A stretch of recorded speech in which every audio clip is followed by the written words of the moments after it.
साथी की स्टोरी रहती है। हमारे बीच में एक गजब की शख्सियत हमारे बीच में है, डाल्टनगंज से हैं। हमारे बीच में स्टार पर्ल अभिमन्यु मेहता जी को मैं आपकी जोरदार तालियों के बीच में इनवाइट करने जा रहा हूँ। अभिमन्यु मेहता जी अपने बारे में, अपने जीवन के बारे में शॉर्ट बहुत एक स्टिक जैसे कैसे इन्होंने शुरू किया और इससे पहले क्या करते थे। आइए सर, वेलकम है आपका अभिमन्यु मेहता जी। बहुत बहुत धन्यवाद पवन सर।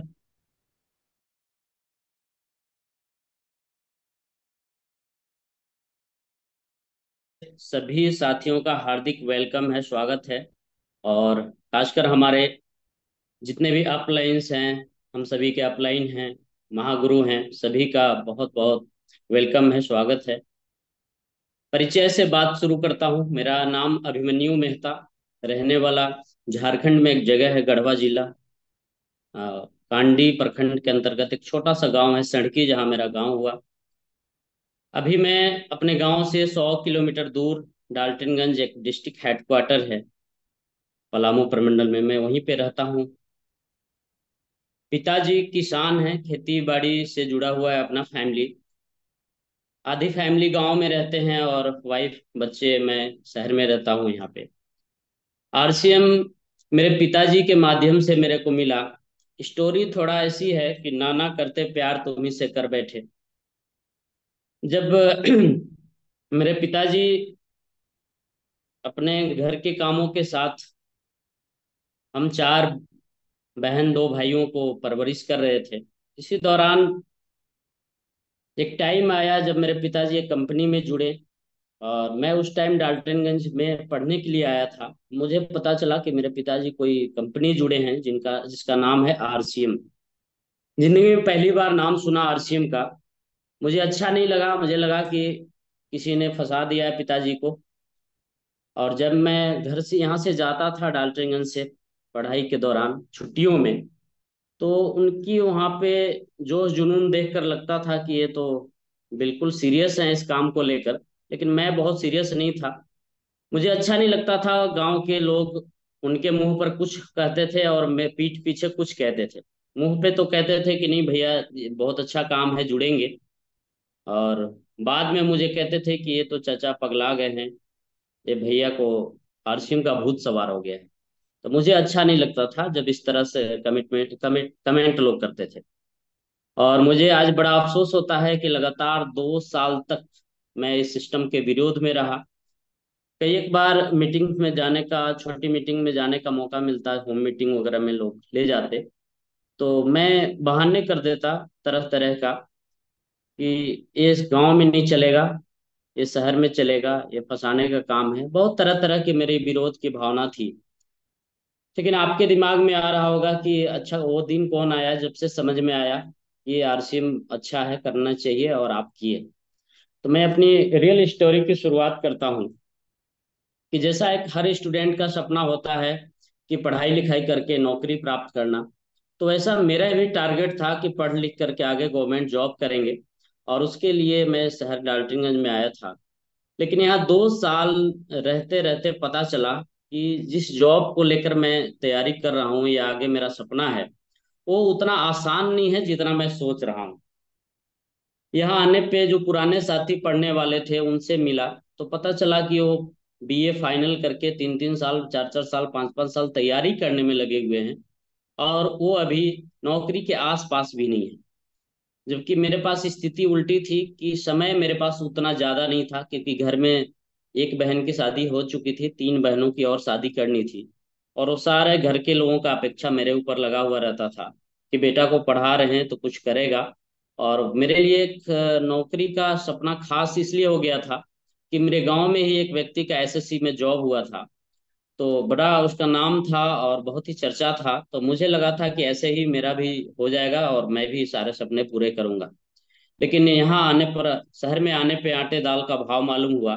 तब लगा कि नहीं, ये तो पैसे वाले भी हैं, सोर्स वाले भी हैं, पैरवी वाले भी हैं, टैलेंट भी है इनके पास। तो इनका जब नहीं हो रहा है तो मेरा तो इतना जल्दी होना नहीं है। और मैं मन ही मन जो है डिप्रेशन में रहने लगा था। लगता था कि क्या करेंगे लाइफ में आगे, क्योंकि ये नौकरी तो दिख नहीं रही है आसपास।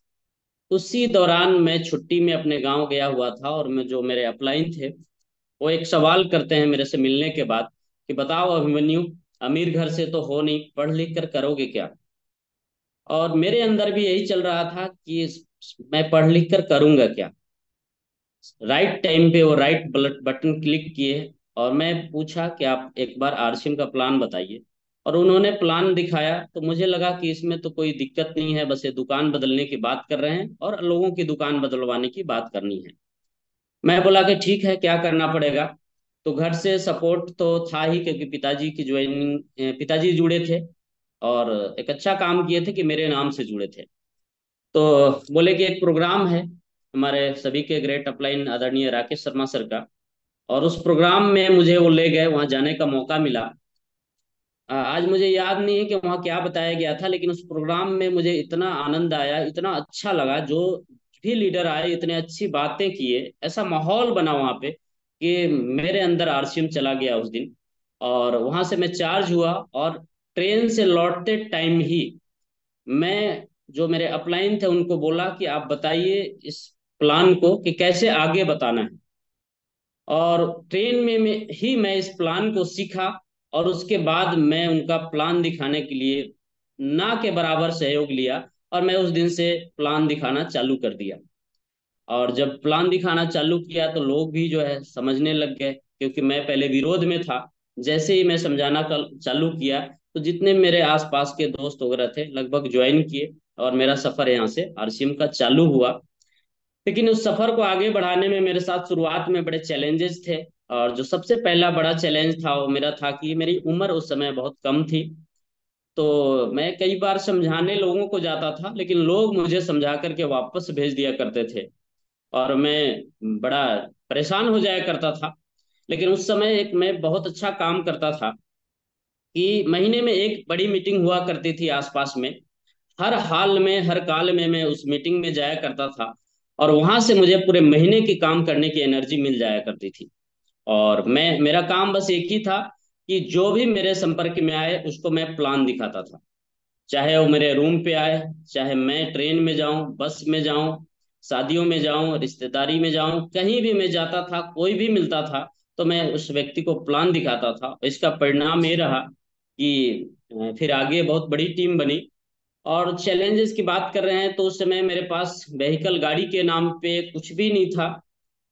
एक पढ़ रहा था तो मामा के साथ मैं रूम पार्टनर के बीच रह रहा था, तो मामा के लड़के की एक साइकिल थी, और वो भी साइकिल उस समय छीन ली गई जब पता चला कि आरसीएम करने लग गया। और मैं फिर से पैदल जो है इस आरसीएम का प्लान बताने लग गया। और बताते बताते चैलेंजेस और बढ़ते जा रहे थे, क्योंकि आप भी जानते हैं कि शुरुआत में आरसीएम में बहुत पैसे नहीं मिलते हैं। और घर में स्थिति ऐसी थी कि घर से भी सपोर्ट मिलना बंद हो गया था कि भाई अब हम नहीं दे पाएंगे, आपको पढ़ाई आगे जारी रखनी है तो आप अपना पैसा जनरेट करिए। तो उस दौरान मुझे याद है कि मैं बीए इंग्लिश ऑनर्स लिया था, और दो जगह मैं ट्यूशन पढ़ाता था अपने खर्चे के निकालने के लिए। और आरसीएम करने के लिए जो एक्सपेंसेस होते हैं उसके लिए मुझे लोन लेना पड़ता था, कर्जे लेना पड़ता था, उधार पैंच करना पड़ता था, जो बड़ा मुसीबत था मेरे लिए। और तब तक लगभग साल भर के दौरान 5-10 हज़ार रुपए का मेरे ऊपर कर्ज भी हो गया था आरसीएम करते करते, जो मुझे पहाड़ जैसा लगता था उस टाइम। और तब तक मैं ग्रेजुएशन पार्ट थर्ड में था, और समय उतना नहीं मिल पाता था, इस वजह से फील्ड में नहीं जा पाता था। लेकिन बाद में मैं ग्रेजुएशन फाइनल होने के बाद निर्णय लिया कि अब मुझे सीरियस आरसीएम करना है। और आरसीएम मैं फुल टाइम करने लग गया बीए फाइनल के बाद, और इसके बाद मैं रुका नहीं। 3-4 महीने बाद टेक्निकल क्वालिफाई हो गया। इसके बाद आरसीएम से जो छोटे छोटे सपने थे उस समय के, आज लगता है कि छोटे छोटे हैं, जैसे लैपटॉप है, मोबाइल है, बाइक है। उस समय बाइक इतनी बड़ी चीज लगती थी कि बगल से बाइक गुजरती थी तो लगता था कि बाइक लेना बहुत मुश्किल है, मेरे से तो संभव नहीं है। लेकिन आज ऐसा दिन है कि आधे घंटे के डिसीजन में मैं पल्सर बाइक, दूसरी बाइक ले लिया। और उसी दौरान मेरा एक कार का सपना था कि कार लेना है। मैं वाइजर बाइक जो थी उस वाइजर के नीचे कार लेने का एक टारगेट लिखा था, और वो कार भी फटाफट तो नहीं हुआ, लेकिन जिस डेट को लिखा था उसके 2-3 महीने बाद मैं कार भी परचेज किया। और आज मुझे बहुत अच्छा लगता है कि आज मैं जहाँ भी जाता हूँ फैमिली के साथ अपनी गाड़ी से जाता हूँ, एसी गाड़ी है। और आज मेरे लिए एक अच्छा दिन है, आज मेरी मैरिज एनिवर्सरी है आज। उस कार में ही हम नेतरहाट जाने वाले हैं मैरिज एनिवर्सरी मनाने। और ये पावर अगर मिला है तो आरसीएम से मिला है। और जो 3 बहनें हमारी थी उनकी शादी भी अगर हुई है तो आरसीएम का उसमें बहुत बड़ा रोल है, क्योंकि इसके बिना संभव नहीं था। और आरसीएम के माध्यम से मैं घूमने का बहुत मौका मिला। अभी बहुत सारे साथी उदयपुर घूम कर आए हैं, बहुत अच्छा लगा, बहुत मजा आया। मसूरी जाने का मौका मिला, दार्जिलिंग जैसे जगह पे जाने का मिला, गैंगटॉक सिक्किम का एक बहुत अच्छा जगह वहां जाने का मौका मिला। और जिम कॉर्बेट एक बहुत ही अच्छा पैलेस है। इस तरह का जगह पे घूमने के जाने का मौका मिला, जो आरसीएम के बिना शायद अधूरा था। मैं आरसीएम नहीं करता तो ऐसा लाइफ में जीवन में संभव नहीं था। और आगे टारगेट इस आरसीएम के माध्यम से मेरे बहुत बड़े बड़े हैं। जैसे मैंने पहला टारगेट लिया है कि 2024 तक 3 टेक्निकल अचीवर्स बनाने हैं मेरे टीम में। जो कामयाबी मुझे मिली है, जो अचीवमेंट मेरे को मिली है, वैसी अचीवमेंट 3 लोगों को मुझे इस साल में ही ट्रांसफर कर देना है। इस डाल्टनगंज में 2 कट्ठा मुझे जमीन लेना है, जहाँ पे लोग डिसमिल डुसमिल लेकर के बड़े छाती चौड़े करते हैं। मुझे यहाँ पे 2 कट्ठा जमीन लेना है और बाद में घर भी बनाना है। 15 लाख प्लस की गाड़ी लेनी है नेक्स्ट ईयर। और एक बहुत बड़ा सपना है कि पूरे वर्ल्ड टूर करना है विद फैमिली। अभी तो डोमेस्टिक टूर कर रहे हैं, लेकिन इस आरसीएम के माध्यम से वर्ल्ड टूर करना है। तो ये सारे पावर इस आरसीएम के माध्यम से मिला है मुझे। अगर मैं आरसीएम नहीं करता तो शायद इतने सारे सोचने का भी मेरे पास शक्ति नहीं था। तो बहुत बहुत धन्यवाद करना चाहेंगे हमारे अपलायंस और गुरुजन का, जो इस तरह के जीवन आज मुझे मिल रहा है। आज मेरे बच्चे बहुत अच्छे स्कूल में पढ़ते हैं इस आरसीएम की वजह से। और बहुत कुछ आगे करना है, आज समय का अभाव है, इसलिए बात को अपनी यहीं समाप्त करना चाहेंगे। बहुत बहुत धन्यवाद। Welcome again Pawan sir. Thank you sir, thank you Abhimanyu Mehta ji. और हम सब आरसीएम परिवार की तरफ से आपको हैप्पी मैरिज एनिवर्सरी सर। और बहुत अच्छी आपने स्टोरी रखी सर आप हम सब के बीच में। और सर आपने बताया कि जिम्मेदारियां ली मैंने। साथियों मैं एक चीज बताना चाहूंगा, जब तक जिम्मेदारियां नहीं लोगे, जब तक हमारे ऊपर जिम्मेदारियां बड़ी नहीं होगी, ना तो आपके सपने बड़े हो सकते हैं, ना टीम बड़ी हो सकती है, कुछ नहीं। जिम्मेदारी लीजिए। आदरणीय सर बोलते हैं, राकेश सर बोलते हैं, प्रमोद सर भी बोलते हैं कि जिम्मेदारियां हनुमान जी ने ज्यादा ली थी, लक्ष्मण जी ने जिम्मेदारियां नहीं ज्यादा ली थी। तो आज पूरे विश्व में हनुमान जी के मंदिर ज्यादा हैं, उनको ज्यादा पूजा जाता है। तो आप सब साथी जिम्मेदारी लीजिए, इस पोर्टल की जिम्मेदारी लीजिए साथियों। और अभी भी समय है, अभी बहुत कुछ होना है। अभी हमारे 40 मिनट शेष हैं, इन 40 मिनट में बहुत कुछ होने वाला है। आप अपने एक एक दो दो साथियों को कॉल कीजिए साथियों। और जब तक हम जिम्मेदारी लेकर के इस पोर्टल की आप अपनी टीम के साथियों को नहीं ज्वाइन करवाओगे तो हम आगे नहीं बढ़ पाएंगे। तो थैंक यू सर अभिमन्यु जी, आपका, आपने अपनी स्टोरी रखी। और सर मैं आप सभी साथियों को बताना चाहूंगा कि हमारा संडे का जो दिन होता है उस दिन एक प्रोडक्ट की डेमो रहता है, उसकी ट्रेनिंग रहती है। तो उस ट्रेनिंग को देने के लिए हमारे बीच में डॉक्टर मनोज सिंह जी हैं। आपकी जोरदार तालियों के बीच में साथियों मैं इनवाइट करना चाहूंगा डॉक्टर मनोज सिंह जी। आइए सर, वेलकम है। आप हमें प्रोडक्ट की जानकारी दीजिए, डेमो करिए। डॉक्टर मनोज सिंह जी।